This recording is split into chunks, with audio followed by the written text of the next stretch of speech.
ബെർഗനിന്ന് നമ്മൾ ഫ്ലാമിലെത്തി.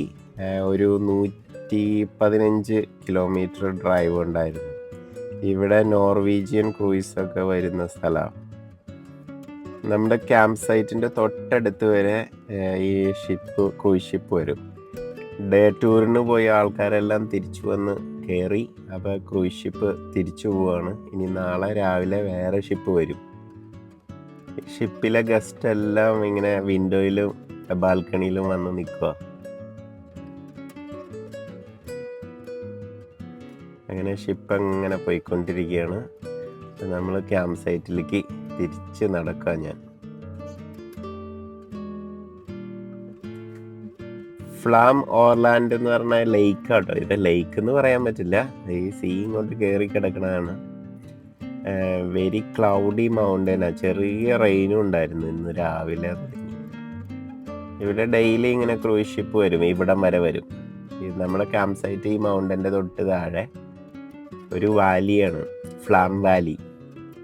ഇവിടെ കയാക്കിങ്ങിന് ഇതെല്ലാം റെൻറ്റിന് എടുക്കാൻ പറ്റും. അങ്ങനെ ക്രൂയിസ് ഷിപ്പ് ഇങ്ങനെ പോയിക്കൊണ്ടിരിക്കുകയാണ്. ഇത് ചുറ്റിനും മൗണ്ടൻ ആട്ടോ. ഇതാണ് ഫ്ലാം വാലി. നമ്മുടെ ക്യാമ്പ് സൈറ്റ് ഇതിനകത്ത് തന്നെ, ഫ്ലാം ക്യാമ്പ്, അങ്ങനെയാണ് നമ്മുടെ ക്യാമ്പ് സൈറ്റിൻ്റെ നെയിം.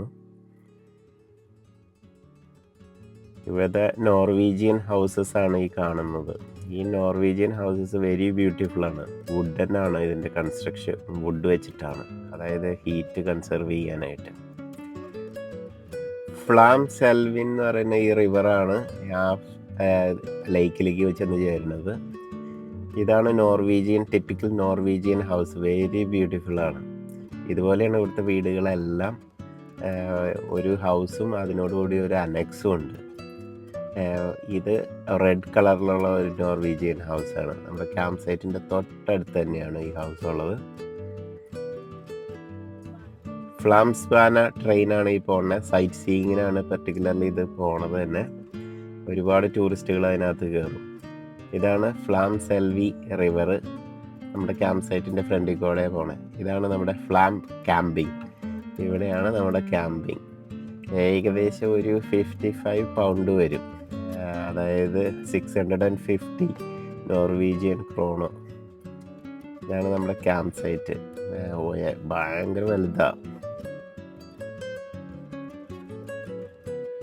ഇതാണ് കാരവാൻ ട്രെയിലർ ട്രെൻഡ്. ഈ ക്യാമ്പ് സൈറ്റിൽ യൂത്ത് ഹോസ്റ്റലും പിന്നെ ഹട്ടുകളും പിന്നെ കുറേ അക്കോമഡേഷൻസും ഉണ്ട്. ഇവിടെ കുറച്ച് ബൈക്കേഴ്സ് വന്നിട്ടുണ്ട്. അവർ താമസിക്കുന്ന ടെൻ്റാണിത്. അവർ ടെൻറ്റും കൊണ്ടുവന്നു. അവർ താമസിക്കുന്ന ടെൻ്റാണ് ഇവിടെ ഈ കാണുന്ന ഈ സൈഡിലുള്ളത്. പിന്നെ കുറച്ച് ഹട്ട്സ് ഉണ്ട് ഇവിടെ. ആ ഹട്ട്സ് നമ്മൾ പ്രീ ബുക്ക് ചെയ്യണം കിട്ടണമെന്നുണ്ടെങ്കിൽ. പിന്നെ കാരാവാൻസും മോട്ടോർ ഹോംസും ഇവിടെയുണ്ട്.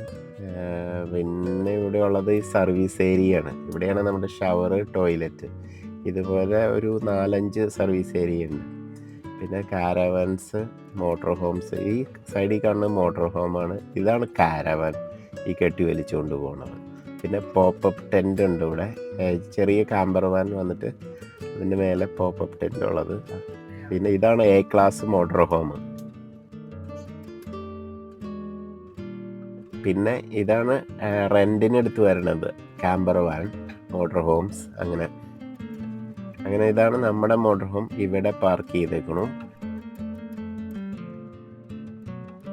ഫ്ലാം ക്യാമ്പിംഗ് എന്ന് പറഞ്ഞ ക്യാമ്പ് സൈറ്റിലാണ് നമ്മളിപ്പോൾ പാർക്ക് ചെയ്തേക്കുന്നത്. ഇനി ഇവിടെ ആകെ ഒരു ദിവസമേ ഉള്ളൂ. നാളെ അടുത്ത സ്ഥലത്തേക്ക് ഒരു 12 മണിയാകുമ്പോൾ പോകും. 12 മണി വരെയാണ് ചെക്ക് ഔട്ട്. ഇവിടെ ഒരു 3 മണിയായപ്പോൾ വന്നു. ഇനി നാളെ 12 മണിക്ക് ഇവിടെ നിന്ന് പോകും. ഇവിടെ ഇലക്ട്രിസിറ്റി, എല്ലാ സൗകര്യങ്ങളും ഉണ്ട്. നമ്മൾ വളരെ എഡ്ജിലാണ്. ഈ വ്യൂവിന് വേണ്ടിയിട്ടാണ് ഈ സൈഡ് ഇങ്ങോട്ട് തിരിച്ചിട്ടേക്കണേ. എല്ലാവരും അവർക്ക് ഫ്രണ്ട് വ്യൂ ഉള്ളതുകൊണ്ടാണ് ഓപ്പോസിറ്റ് ഡയറക്ഷനിൽ ഞാൻ തിരിച്ചിട്ടത്. കാരണം ഞങ്ങളുടെ വിൻഡോ എല്ലാം കൂടുതൽ ബാക്കിലുണ്ട്, റിയർ ലോഞ്ച് ഉള്ളതുകൊണ്ട്. ഇതാണ് ഈ വാലിയുടെ ഒരു ഓവറോൾ വ്യൂ. നല്ല ക്ലൗഡി ഡേ, റെയിനിങ്ങും ഉണ്ട്. അതുകൊണ്ട് കുടയൊക്കെ വേണം ഒന്ന് പുറത്തേക്ക് ഇറങ്ങണമെന്നുണ്ടെങ്കിൽ. ഒരു നല്ലൊരു സ്ഥലമാണ് ക്യാമ്പിങ്ങിന്.